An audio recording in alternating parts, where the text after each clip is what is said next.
O cego foi, lavou-se e voltou enxergando. O Senhor esteja convosco. Está no meio de nós. Evangelho de Nosso Senhor Jesus Cristo, segundo João. Glória a vós, Senhor. Naquele tempo, ao passar, Jesus viu um homem cego de nascença, e cuspiu no chão, fez lama com a saliva e colocou-a sobre os olhos do cego. E disse-lhe: vai lavar-te na piscina de Siloé, que quer dizer enviado. O cego foi, lavou-se e voltou enxergando. Os vizinhos e os que costumavam ver o cego, pois ele era mendigo, diziam: não é aquele que ficava pedindo esmola? Uns diziam: sim, é ele. Outros afirmavam: não é ele, mas alguém parecido com ele. Ele, porém, dizia: sou eu mesmo. Levaram então aos fariseus o homem que tinha sido cego. Ora, era sábado, o dia em que Jesus tinha feito lama e aberto os olhos do cego. Novamente então lhe perguntaram os fariseus como tinha recuperado a vista. Respondeu-lhes: colocou lama sobre meus olhos, fui lavar-me e agora vejo. Disseram então alguns dos fariseus: esse homem não vem de Deus, pois não guarda o sábado. Mas outros diziam: como pode um pecador fazer tais sinais? E havia divergência entre eles. Perguntaram outra vez ao cego: e tu, o que dizes daquele que te abriu os olhos? Respondeu: é um profeta. Os fariseus disseram-lhe: tu nasceste todo em pecado, estás nos ensinando? E expulsaram-no da comunidade. Jesus soube o que tinha expulsado. Encontrando-o, perguntou: acreditas no Filho do Homem? Respondeu ele: quem é, Senhor, para que eu creia nele? Jesus disse: tu estás vendo, é aquele que está falando contigo. Exclamou ele: eu creio, Senhor. E prostrou-se diante de Jesus. Palavra da salvação. Glória a vós, Senhor.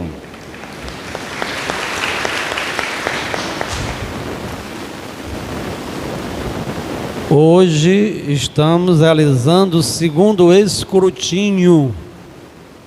Recordemos o sentido da palavra escrutínio.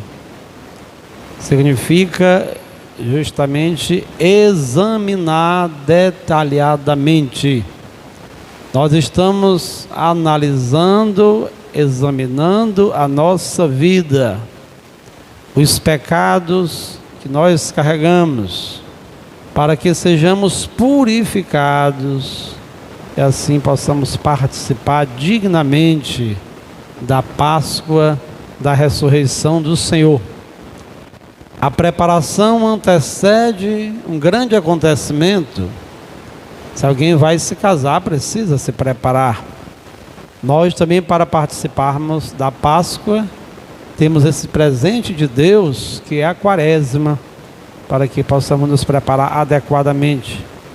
E estes evangelhos que nós estamos escutando falam da materialidade do batismo a partir dos seus símbolos. Domingo passado, o símbolo da água com a samaritana. Hoje, o símbolo da luz com a cura deste cego de nascença.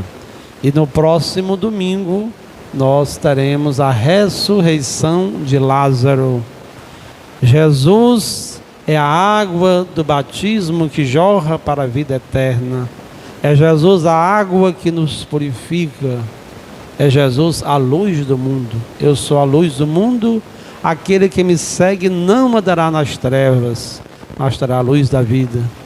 Jesus é a vida. Eu sou o caminho, a verdade e a vida. Não uma vida qualquer, uma vida pobre, uma vida medíocre, uma vida pautada nos vícios, nos prazeres mundanos, mas uma vida plena que enche de sentido a nossa existência. Segundo o escrutínio, estamos dando um passo a mais hoje para analisarmos as cegueiras que estão presentes na nossa vida. É importante que nós olhemos para o Padre com esta vestimenta litúrgica, com esta indumentária, esta casula, porque quarto domingo da Quaresma é conhecido este domingo como o domingo letare, ou domingo da alegria. 2 vezes ao ano o sacerdote coloca esta cor. No terceiro domingo do Advento, que é o domingo Gaudete, o gáudio, o júbilo, a alegria, porque também nos preparamos lá para o Natal, para o nascimento do Senhor. E hoje o letare, alegrai-vos sempre no Senhor. A alegria por sabermos que já ultrapassamos a metade, mais ou menos, do tempo da Quaresma, para chegarmos à ressurreição do Senhor. É interessante que esta cura do cego de nascença acontece neste contexto da festa das tendas, que lá era uma recordação para os judeus a respeito do tempo em que o povo esteve passando pelo deserto. Já estava liberto lá das garras e sofrimentos no Egito, mas esse povo passou um longo tempo no deserto, como nós estamos também fazendo deserto durante a Quaresma. E era uma festa que se enchia com a tônica da esperança e do consolo em Deus. E deste dia eles festejavam alegremente, e à noite acendiam as tochas e tudo ficava iluminado. Hoje também pensamos nesta luz que é o próprio Cristo.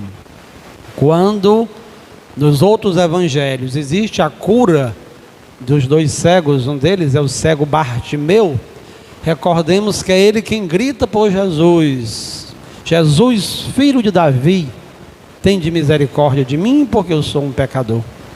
Hoje é o inverso. Jesus está passando e Jesus vê aquele cego. Jesus vê e tem compaixão. E ao ver, Jesus se aproxima dele. Jesus se aproxima, cospe no chão, faz uma lama, coloca nos olhos dele. Era um dia de sábado e a partir daí aquele homem é curado. E há uma confusão muito grande, sobretudo por parte das autoridades religiosas, que se dividem em função disso. E uns vão dizer: mas ele não pode vir de Deus, porque ele não está respeitando o sábado, que era o dia do repouso. Mas outros dizem: mas se ele não fosse de Deus, não teria capacidade de realizar uma obra tão grandiosa. O povo de Deus sempre entendeu que há doenças que os médicos podem sanar, podem curar, mas existem outras doenças que só competem a Deus. Por isso nós não podemos ser pessoas tão imediatistas e descrentes, achando que não há mais lugar para o milagre. São João chama os milagres de Jesus de sinais. São 7 sinais. Hoje a cura do cego de nascença é o 6º sinal. No capítulo 20, São João diz: estes sinais foram escritos para que vocês acreditem que Jesus é o Messias, o Filho de Deus, e acreditando possais ter a vida em seu nome. O milagre é realizado para que se desperte a fé. Nós não podemos viver correndo de igreja a igreja, correntes e mais correntes de oração, para pedirmos elementos particulares, para pedirmos a cura, para pedirmos um emprego, uma boa oportunidade na vida. Não é só para isso. Quando nós oramos é para que sejamos de Jesus, para que possamos nos converter, para que o nosso coração esteja aberto para servirmos a Deus. A luz verdadeira, a cura verdadeira ocorre com aquele cego. Não é só quando ele passa a enxergar. Ele nunca tinha visto nada. E quando começa a enxergar, fica maravilhado, andando para cima e para baixo. O que é que tu dizes a respeito deste que te deu a vista, a visão? É um profeta. E aí fica uma confusão muito grande. Vão conversar com os pais dele também, que se acovardam. Ele já é adulto, ele pode responder por ele mesmo. Mas ele diz, é um profeta. Só que depois, mais uma vez, Jesus se encontra com ele. Tu acreditas no Filho do Homem? Quem é, Senhor? Este homem, para que eu possa acreditar nele. Sou eu que estou falando contigo. Eu creio, eu acredito. Firmemente se ajoelha e se prostra diante do Senhor. A verdadeira cura não é apenas a cura física, mas é quando nós reconhecemos que Jesus é o Senhor absoluto da nossa vida. Quando, a partir dos ensinamentos de Jesus, nós passamos a olhar para onde Ele quer que nós olhemos. Jesus é modelo, é parâmetro para nós. Talvez no meio de tanta gente importante, de gente com currículo perfeito, Jesus não olhou para essas pessoas, mas olhou para um homem que tinha no currículo duas coisas terríveis. Era um cego de nascença, portanto, para a sociedade judaica, um amaldiçoado. E além de cego, era um mendigo. Cego e mendigo. Porque geralmente era assim, quando nascia cego, eles rejeitavam. Muitas famílias jogavam os filhos nas ruas, nas estradas. Eles não queriam estar perto dessas pessoas. Mas Jesus olha, é um ensinamento. Para onde estamos olhando? Nós só queremos saber de pessoas importantes, só queremos andar com pessoas importantes. Mas todos são importantes para Deus. Onde está o fragilizado, onde está o pobre, onde está o faminto, ali está a presença de Jesus. Graças a Deus que aos poucos a sociedade vai abrindo. Nós vamos às empresas, encontramos alguns seres humanos, homens e mulheres, com deficiências físicas e lá estão trabalhando. Há um sistema de cotas, né? Isso é importante, que nós possamos dar visibilidade, possamos olhar para aquilo que há de importante nas pessoas, porque este é o olhar de Deus. Deus não olha com desprezo para a nossa pequenez, para as nossas limitações. Aqui diz que na escolha para Davi ser ungido, havia alguém que era mais bonitão e forte do que ele, ao ponto que até Samuel, quando viu Eliabe, disse, é esse aí que eu vim para ungir. Mas Deus disse, não olhes para a sua grande estatura e para a sua aparência, porque eu o rejeitei. Porque os homens olham para a aparência, mas Deus vê o coração. Que aprendizado, irmãos e irmãs, aprender a ter este olhar de Deus para com os seres humanos, para que não humilhemos, para que não rejeitemos, para que não excluamos as pessoas que fogem aos nossos critérios de perfeição, aos nossos critérios inclusive de santidade. Precisamos aprender com Jesus. Queridos jovens, hoje neste segundo escrutínio, a igreja nos ajuda para que possamos refletir, porque Jesus é a verdadeira luz da nossa vida, mas nós também temos muitos e muitos enganos, muitos e muitas alienações, quando estamos presos e focados em situações que não nos deixam plenos. Nós vivemos iludidos em cima desta terra. Às vezes são os nossos pensamentos, os nossos sonhos de grandeza, as nossas megalomanias, o nosso desejo de sermos vitoriosos e importantes na vida. Precisamos deixar que Jesus ilumine a nossa vida e os nossos corações. Importante dizer que para os primeiros cristãos o batismo se chamava a iluminação.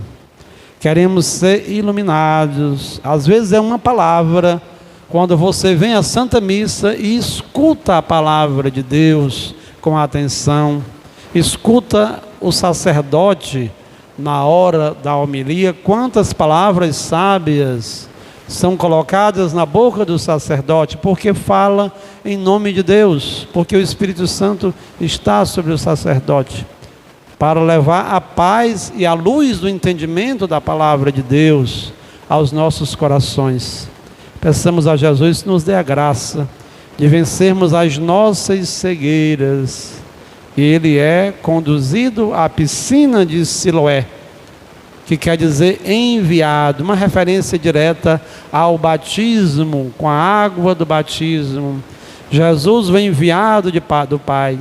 É Ele que nos ilumina, que coloca todos os insights necessários para que possamos despertar das trevas do erro, dos vícios, dos enganos, das alienações.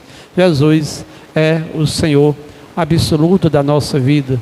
Como este cego ou ex-cego, aquele que teve este encontro maravilhoso, que saiu tão iluminado, que nós nos prostremos, não diante do nosso orgulho, das nossas vaidades, ou das pessoas que bajulamos, mas que nós possamos nos curvar diante do Senhor e dizer como aquele cego: eu creio firmemente, Senhor, eu creio que Tu és o Filho de Deus, o Senhor absoluto das nossas vidas. Louvado seja o nome de nosso Senhor Jesus Cristo. Para sempre seja louvado.